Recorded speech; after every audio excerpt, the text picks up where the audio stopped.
Formula ఈ race వ్యవహారంలో కేటీఆర్కు big shock తగలబోతుందా అంటే అవునని అనిపిస్తోంది.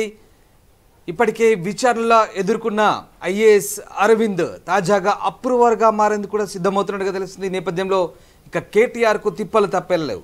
అరవింద్ కుమార్ కనుక అప్రూవర్గా మారి అన్ని విషయాలు చెప్తే కేటీఆర్కు చాలా ఇబ్బందులు తలెత్తే అవకాశం ఉంది. ఇప్పటికే కేటీఆర్ అలాగే రాజకీయ ఒత్తిళ్ల మేరకే తాను 55 కోట్లు ట్రాన్స్ఫర్ చేశానంటూ అరవింద్ కుమార్ చెప్తున్నారు. ఆయన మున్సిపల్ శాఖ ప్రిన్సిపల్ సెక్రటరీగా పనిచేశారు. కేవలం ఫార్ములా వ్యవహారమే కాదు, ఇంకా అనేక విషయాలు వెల్లడిస్తానని, తనను జైలుకు వెళ్లకుండా చూస్తే కనుక ఈ అన్ని అంశాలు బయట పెడతానంటూ అరవింద్ కుమార్ చెప్పినట్టుగా తెలుస్తుంది. అలాగే ఓఆర్ఆర్ టెండర్ల వ్యవహారం సంబంధించి కూడా విషయాలు చెప్తానంటూ అరవింద్ కుమార్ చెప్పినట్టుగా తెలుస్తుంది. సో మొత్తం మీద ఒకవేళ అరవింద్ కుమార్ కనుక అప్రూవర్గా మారితే ఇక కేటీఆర్కు చాలా తిప్పలు తప్పేలా లేవు, ఇబ్బందికరమైన పరిస్థితులే తలెత్తే అవకాశం ఉంది.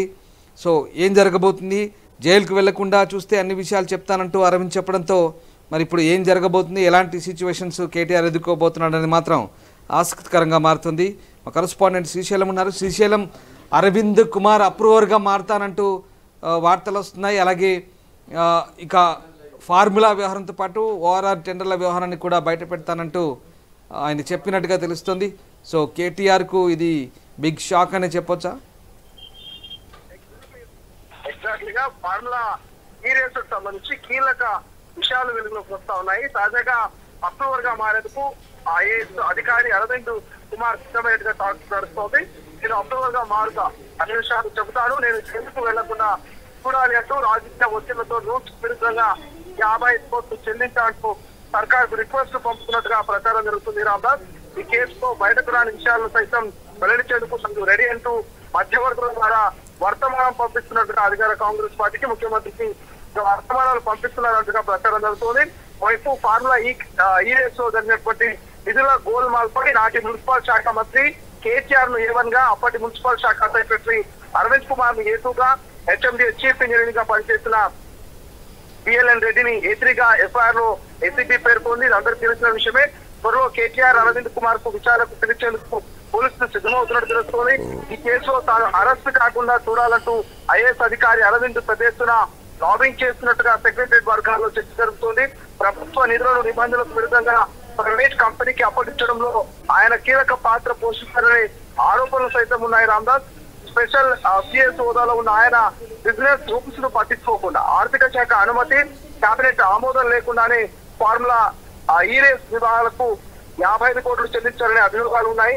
దీంతో ఏసీబీ ఏదో ఒక రోజు ఆయన అరెస్ట్ చేస్తున్నటువంటి చర్చ ప్రధానంగా జరుగుతోంది. ఈ విషయాన్ని గమనించిన అరవింద్ అరెస్ట్ నుంచి తప్పించుకునేటైతే తీవ్రంగా ప్రయత్నిస్తున్నట్టుగా టాక్ నడుస్తోంది. మరోవైపు ఢిల్లీలోని కాంగ్రెస్ నేతల ద్వారా సైతం లాబింగ్ చేయిస్తున్నటువంటి ప్రచారం కూడా పెద్ద ఎత్తున జరుగుతుంది. రామ్దాస్, నాటి ప్రభుత్వంలో మున్సిపల్ శాఖలో జరిగిన టెండర్లు, వాటి వెనక ఉన్న సంస్థలు, వ్యక్తుల వివరాలను సైతం వివరించేందుకు తాను సిద్ధంగా ఉన్నట్టు ప్రభుత్వానికి మధ్యవర్తుల ద్వారా అరవింద్ కుమార్ సంకేతాలు పంపుతున్నట్లు ఇక అధికార కాంగ్రెస్ పార్టీ వర్గాల్లో టాక్ నడుస్తుంది. మరోవైపు ఔటర్ రింగ్ టెండర్లపై స్టిఫ్ ఏర్పాటు చేస్తున్నట్టు సీఎం రేవంత్ ప్రకటించడంతో ఆ టెండర్ల వెనుక జరిగిన విషయాల్ని ప్రభుత్వానికి వివరిస్తానంటూ అరవింద్ ముందుకు వచ్చినట్టు తెలుస్తోంది. ఇక బీఆర్ఎస్ హయాంలో మున్సిపల్ శాఖ సెక్రటరీ, హెచ్ఎండిఏ కమిషనర్ హోదాలో పనిచేసిన అరవింద్ కుమార్ నాడు పిసిసి అధ్యక్షుడిగా ఉన్న రేవంత్ రెడ్డిని పలు రకాలుగా ఇబ్బంది పెట్టినట్టు కాంగ్రెస్ లీడర్లు ఇప్పటికే గుర్తు చేస్తుంటారు. ఔటర్ రింగ్ రోడ్ ఫుల్ టెండర్ల పెద్ద ఎత్తున అక్రమాలు జరిగాయని, బీఆర్ఎస్ భారీ ఎత్తున ఆర్థిక ప్రయోజనం కలిగినట్టు రేవంత్ ఆరోపణలు చేశారు. ఈ విషయాన్ని సీరియస్ గా తీసుకున్న అరవింద్ కుమార్ హెచ్ఎండిఏ తరఫున రేవంత్ రెడ్డిపై హైకోర్టులో పరువు నష్టం దావా వేశారు. టోల్ టెండర్లు పాల్గొన్న కంపెనీలు ఇక పోస్ట్ చేసిన నేతను బహిరంగపరచాలంటూ డిమాండ్ చేస్తూ విజ్ఞాపన పత్రాన్ని అరవింద్ కుమార్ ఇచ్చేందుకు రేవంత్ రెడ్డి సెక్రటరీ వెళ్ళగా ఆయనకు అపాయింట్మెంట్ ఇవ్వలేదంటూ, పైగా ఆయనను పోలీసులు అరెస్ట్ చేశారంటూ గతంలో చేస్తున్న మనము ఆ యొక్క ఆరోపణలు కూడా చూసినటువంటి పరిస్థితి మనకు కనిపించింది. రామ్దాస్, ఏమైనా అరవింద్ కుమార్ అప్రూవల్ గా మారితే అనేకమైనటువంటి అంశాలు, అనేకమైనటువంటి ఆధారాలు బయటకు వచ్చేటువంటి పరిస్థితి మనకు కనిపిస్తుంది. ఈ యొక్క కేసు ఒకవేళ కేటీఆర్ కు మాత్రం గట్టిగానే షాక్ తగ్గుతుందని చెప్పుకోవచ్చు అరవింద్ కనుక అప్రూవల్ అయితే. Right, thank you Srisailam.